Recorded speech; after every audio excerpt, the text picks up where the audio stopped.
जनवरी के आखिरी हफ्ते में इजराइल के शमाली इलाकों में अटैक हुआ था और ये अटैक हमास के जंगजुओं ने किया था। ये अटैक होने के बाद इजराइल ने एक ऑपरेशन लॉन्च किया। लॉन्च करने के तहत अब फलस्तीनियों को चुन चुन कर हलाक कर रही है।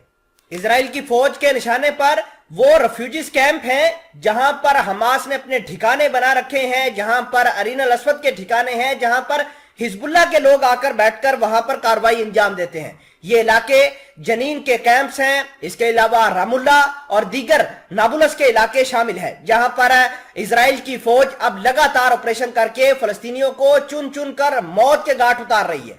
2 रोज कबल हमास के जो लोग थे, जिनकी तादाद 5 बताई जाती है, वो नाबुलस के इलाके में मौजूद थे। इजराइल ने घर के ऊपर रेड किया। रेड करने के बाद उन जंगजुओं के साथ मुकाबला करते हुए 5 जंगजुओं को शहीद कर दिया था। इजराइल ने हमास के ये 5 लोगों को शहीद करने का जो वीडियो है ये दुनिया के सामने जारी किया है कि कैसे ये लोग जो है घर में बैठे हुए थे। इजराइल ने वहां पर रेड किया, वहां पर झड़पें हुई, पेट्रोल बम्स का इस्तेमाल हुआ, छोटे जो रॉकेट थे उनका इस्तेमाल हुआ और घर को मस्मार करने के बाद इजराइल बिला आखिर जो है वो फलस्तीनियों के ऊपर भारी साबित हुआ। इजराइल ने इस हमले का अंजाम जो है वो बड़े ही एडवांस लेवल के ऊपर किया गया।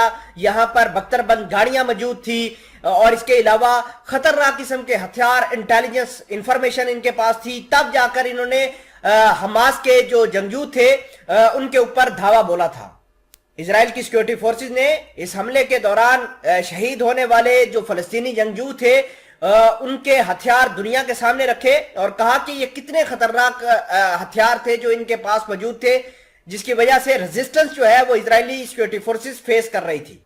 इजरायली सिक्योरिटी फोर्सेस का ये कहना है कि ये जो 5 फलस्तीनी लोग शहीद हुए हैं ये वो लोग हैं जिन्होंने इजराइल के एक इबादत खाने पर हमला करके बहुत सारे लोगों को मार गिराया था और ये सारे के सारे उस काम में मुलव्वस थे। उधर हमास के चीफ हाजम कासम ने ऐलान करते हुए तस्दीक की कि हमारे 5 जंगजू जो है वो शहीद हो गए हैं और हम इन 5 जंगजुओं का बदला जो है वो इजराइल से लेंगे। और ऐसा लगता है कि हमास जो है इजराइल से खूनी बदला लेने के लिए तैयारी कर रहा है। उधर नेतन्याहू ने अपनी फौज को शाबाश देते हुए कहा कि हमारी फौज ने अहम काम किया है। जो लोग इबादत गाहों पर हमले करने में मुलव्वस थे हमने उनको अपने अंजाम पर पहुंचाया।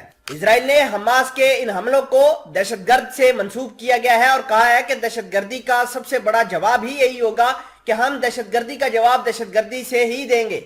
आपको ये बता दें कि नेतन्याहू पिछले माह इक्तदार संभाल कर आए हैं और जैसे ही इन्होंने इक्तदार संभाला तो फलस्तीन और इजराइल के दरमियान जो हालात हैं वो अपनी पीक पर पहुंच गए हैं।